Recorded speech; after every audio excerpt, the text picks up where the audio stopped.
You're watching the show that puts Spartan news in focus. This is Focal Point. Tonight on Focal Point, we will head to the Capitol to take a look at the controversial anti-bullying bill.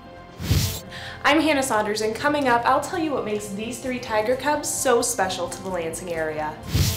And we'll talk about the quarterback's campaign that has the whole campus talking. Focal Point starts now.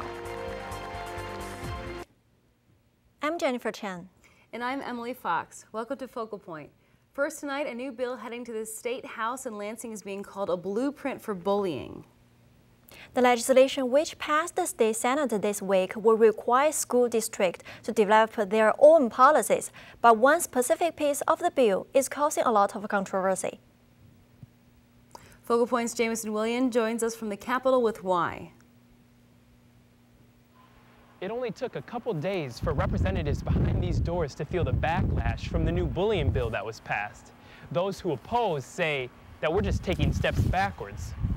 I think this is my lowest point personally. Because here today you're claiming to be protecting kids and you're actually putting them in more danger.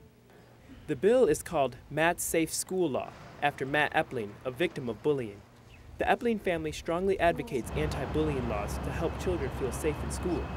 But many representatives, like State Senator Gretchen Whitmer, disagree, and so does the father of Bill's namesake.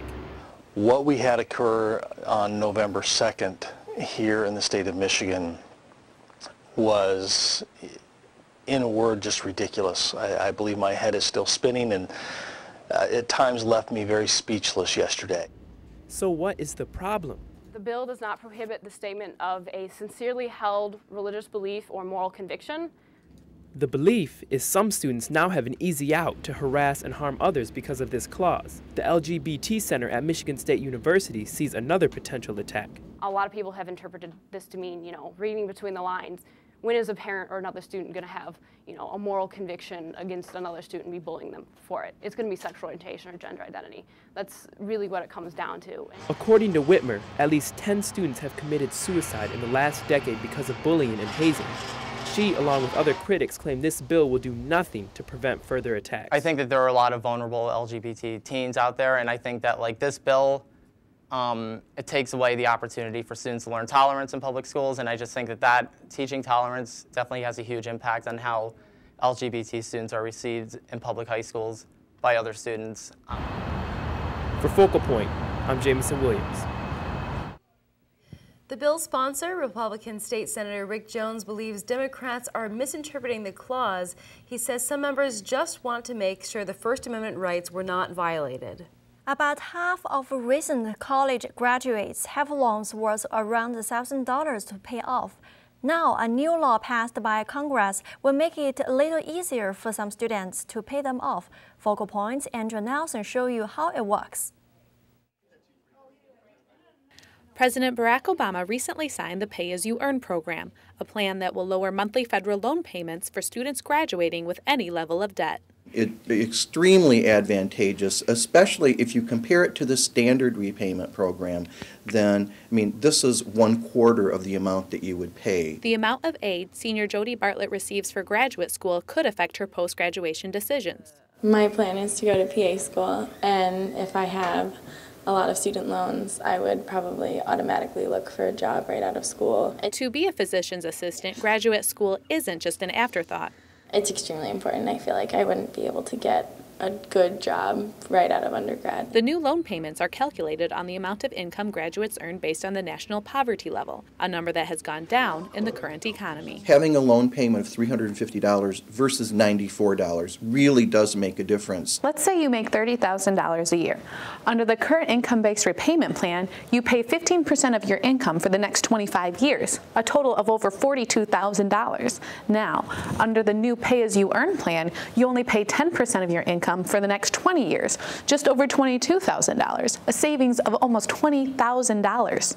What would you choose? If I were graduating and I owed money, I would use it because it's going to give me the smallest possible payment. Grad schools are out of state, so this would definitely make a big difference for me. And it would make a difference for thousands of others in East Lansing as well. Right now, we have about 25,000 students on campus who are using the federal loan program this year. If I don't have the weight of the debt, then I would be able to maybe work at like free clinics and things like that. For Focal Point, I'm Andrea Nelson. The Pay As You Earn program will be available for current college students who borrow federal loans starting July 1st, 2012. Not long after it returned, marijuana alternatives might be pulled from stores soon. State Senator Rick Jones recently introduced a ban that says it will allow the state to enact more quickly to deal with the dangerous substances. This man is taking Professor's choice. On the street is an alternative to marijuana illegal in several states, but not in Michigan. Synthetic marijuana is not marijuana. It's a synthetic chemical invented by a university scientist from Clemson. State Senator Rick Jones is strongly against these alternatives. He says they will be dangerous, especially to college students. So dangerous to put in your body, it's like committing Russian roulette. We have students all over the state ending up in the hospital, having terrible conditions, hearts racing out of control. So I want to ban this so nobody else tries this and gets in trouble. This is one kind of marijuana products. People use this stuff because they buy into the idea they are safe, legal, and made of natural ingredients. But when it comes to the potential dangers, they should be better look before they leap. According to the survey, 35% of American adolescents by the age of 20 have tried the marijuana or its alternatives. Scientific data hasn't proven if the alternatives are harmful. But should they be used as recreational drugs? I just think that anything foreign that you're putting into your body that isn't meant to be put into your body is not a good thing. And the really scary thing is, like, if people were to mix it with alcohol or something like that. And I mean, some people almost died from it. So that's kind of a scary thing. Jones' bill will allow the State Health Department and the State Board of Pharmacy to deal with marijuana alternative issue within 10 days. He's also sponsoring a bill to make the synthetic drug and other like it illegal, carrying a maximum of 1 year in prison and a $2,000 fine. University police want your help to find a man they say sexually assaulted a student in Armstrong Hall. It happened in the men's restroom on the 3rd floor last weekend. Police closed the bathroom on Sunday for their investigation.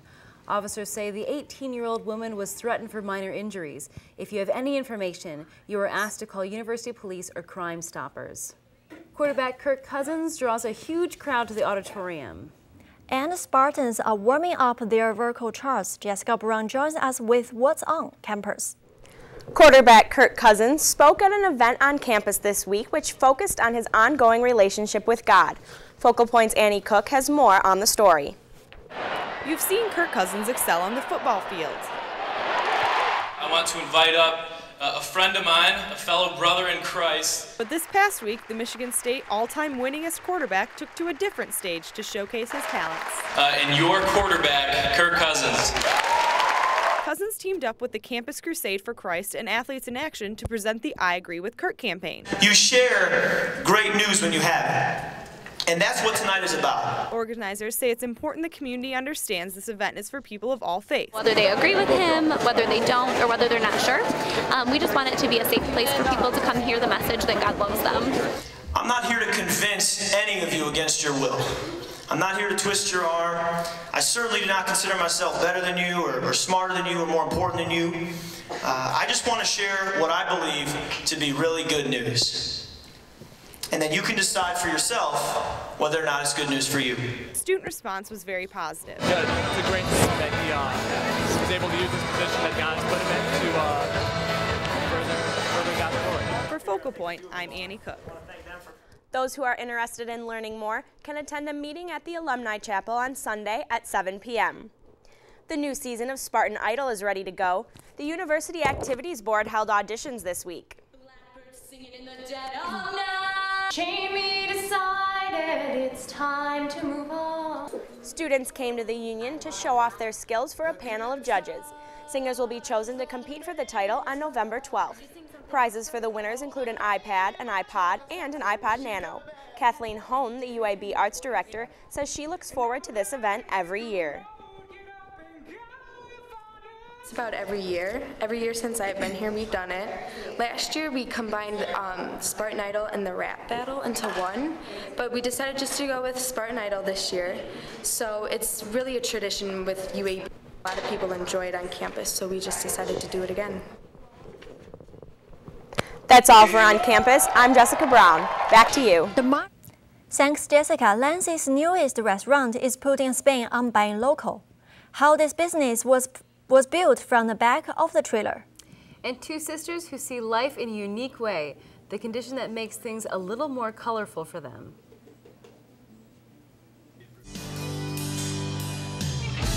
They've been called leaders, lifesavers, and world changers. They're also called Spartans.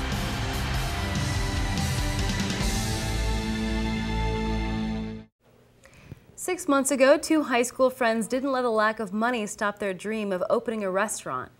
Instead of building, they start with a trailer. Jessica Brown joins us now with their story. Jennifer, Emily, they've parked that trailer and now have opened the doors of their all-organic diner. A warm, friendly feeling and a menu full of comfort foods welcomes customers when they walk into Fork in the Road, the new all-natural diner in Lansing. No GMO, no pesticide, no herbicide. We want clean food and clean, happy animals. We don't, happy animal equals deliciousness. Besides the friendly environment, it's the goal of co-owners Jesse Hahn and Ben Ackerman to use all natural and non-wasteful practices as the foundation for their diner. We bone out the whole turkey, so that way we can use every part of it, and then we smoke the bones and use that for our gravy. The diner developed from a mobile organic food truck known as Trailer Park, which the pair started last spring. 90% of them were customers of the trailer. I mean, I knew probably almost all of their names. In just a few days, they've already seen their regulars follow them to the new place. For people familiar with the food trailer, you'll be pleased to know that you can still come to the diner and get some of your favorite recipes, like the ball and ass tacos. Their small, close-knit staff works together to develop the recipes. Because I've been making these tacos for years, and they've just kind of evolved, And he's like, what do you call these? I was like, I don't know, ball and ass tacos. With the opening this past Thursday, the small diner served around 200 customers, and some are already coming back for seconds. I thought it was awesome. The atmosphere was really cool and it was fast. Owners say the idea for an organic restaurant developed from the way they have eaten their whole life. I've always eaten good food my entire life. My grandparents are really focused on eating the best of this or the best of that. So I grew up in a very, culinary type family. Whether you're into organic food or not, these guys are ready to fry you up a good meal. The official grand opening event for the restaurant is this coming Tuesday, November 8th. Back to you at the desk. These Spartan sisters have beautiful minds, literally. Video journalist Erin O'Connor takes a look into the colorful world of synesthesia. Oh, this is like good February, I think. Work it.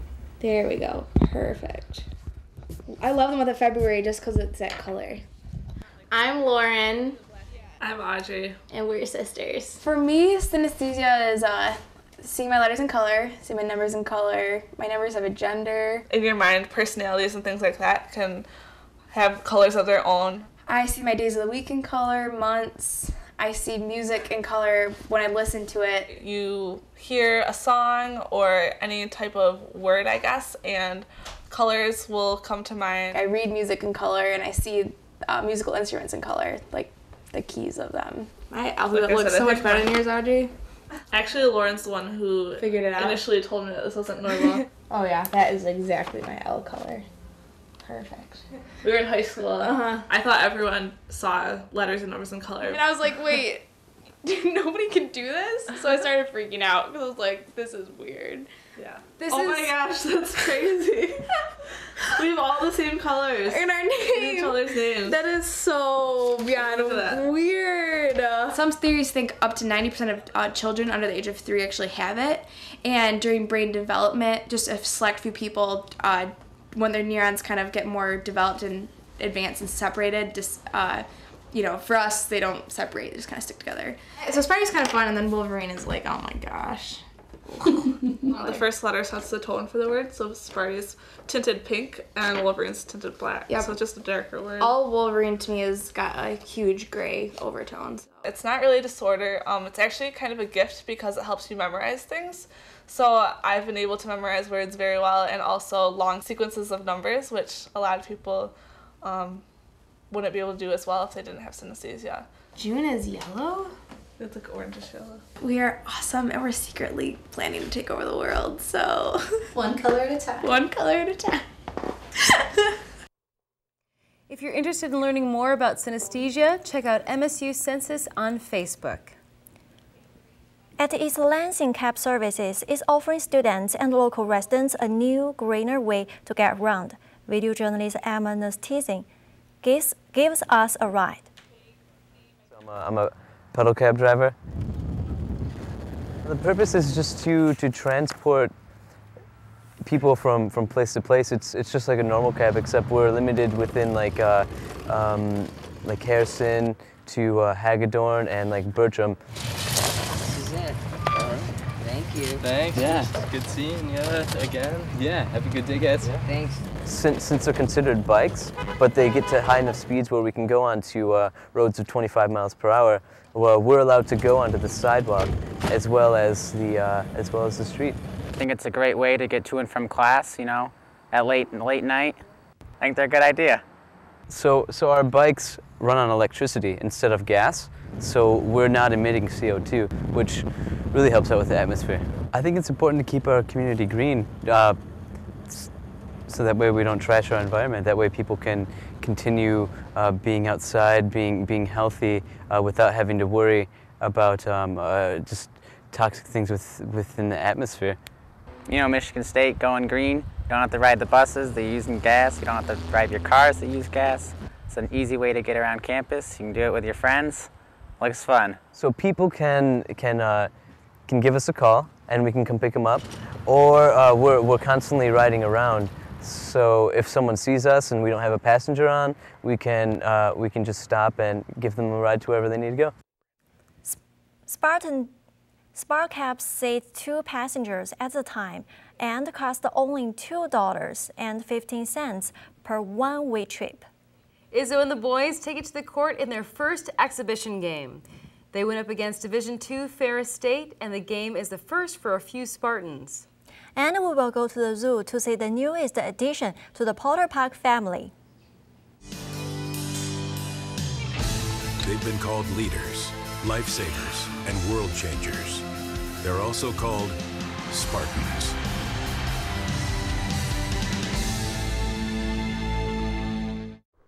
Welcome back. I'm Anthony Sabella with this week's Sports Report. The annual Izzone Campout was canceled earlier this year, but students still got a chance to support their team. Fans lined up outside the Breslin Center to get a behind-the-scenes look at Spartan basketball. They had the chance to interact with Coach Izzo and players as the men's basketball program honored its nationally known student section with Izzone Appreciation Night. Since the annual Izzone Campout was canceled because of bad weather, students were invited to meet their favorite players in the green and white, as well as tour the facilities.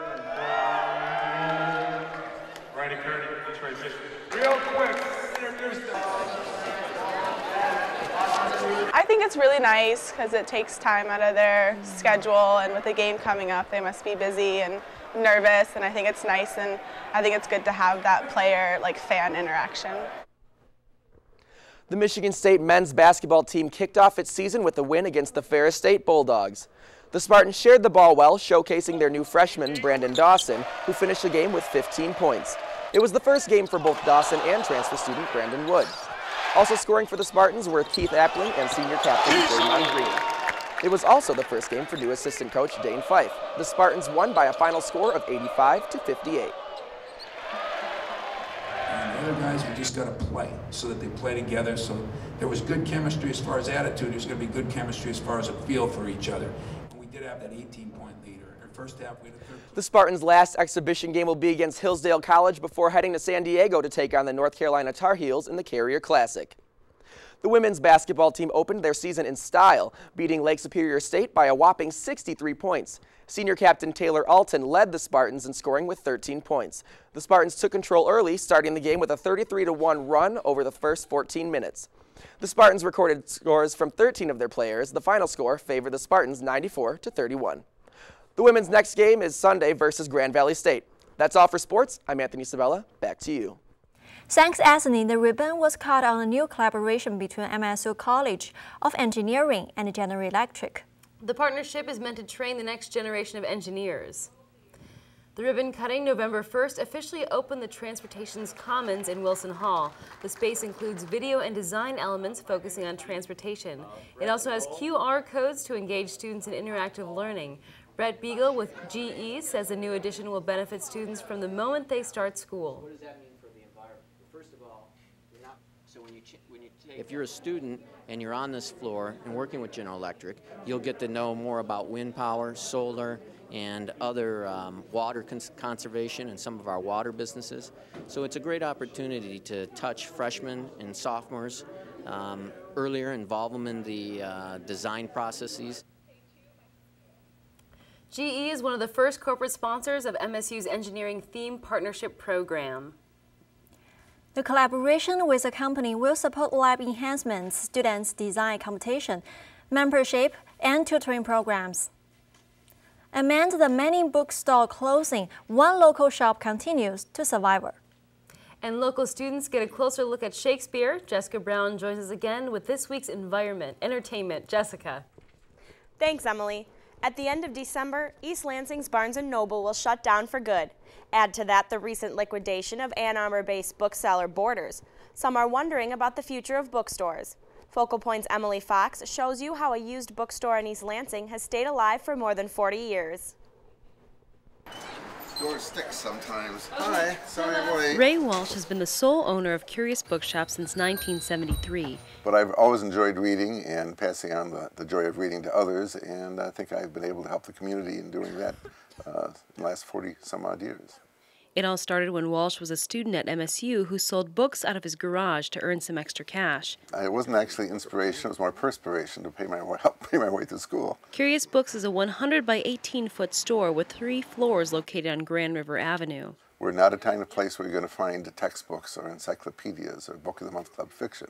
In 1987, Curious Bookshop was overflowing with material, so they set up another shop here on Grand River that has been in business for over 24 years. Walsh says he has seen a handful of bookstores pop up and then close in East Lansing over the years, and says he is sad to see Barnes & Noble go. Anytime a community loses a literary source is never good for the community. As many bookstores have closed their doors, it's evident the industry is struggling. People in the new book business and the new book business are facing competition from electronic media like the Kindle. Buyers' habits related to book purchasing have changed a lot over the past 5 years. MSU retail expert Pat Huddleston agrees with Walsh, but says there will always be a need for bookstores. Curious Books, it's kind of like going into your grandmother's attic, and there's that element of discovery. It's hard to say what's going to happen in the book business. We hope to survive. I've been selling books since '69 and at this location since 1973.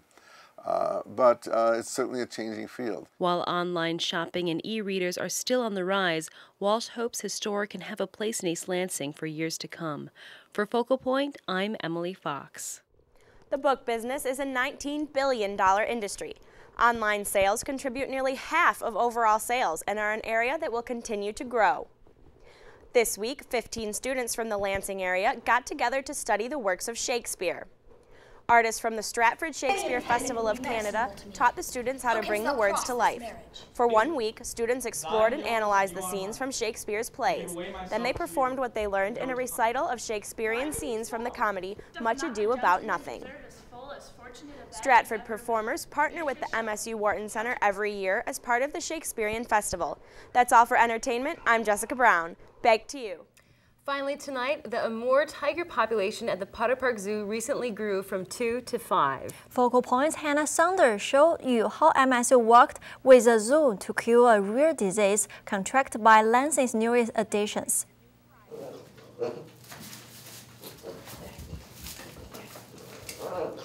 Potter Park Zoo is celebrating a new arrival. This is the second time we've had cubs born here. In fact, the dad of these cubs was born here as well about 6 years ago.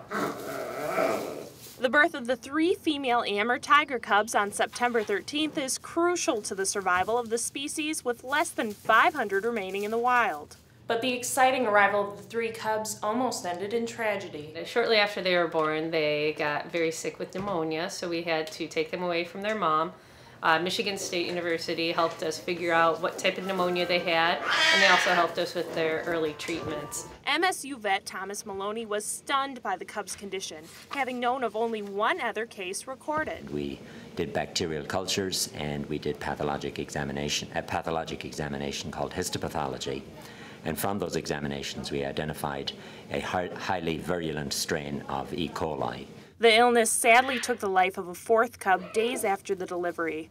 And if the rest of the litter had waited any longer for the treatment they received from MSU, the likelihood of survival was very, very low. With their time spent in this nursery, the rambunctious tigresses have climbed their way to tip-top health. But it'll be a little longer before they make their public debut. For Focal Point, I'm Hannah Saunders. A cub cam has been set up outside of the feline's nursery so they can be viewed by zoo explorers until they are put in an exhibit. Zoo admission is now free until February. Well, that's all for our show tonight. We leave you now with more from Spartan Idol. Thanks for watching. Good night. Unforgettable, you twist to fit the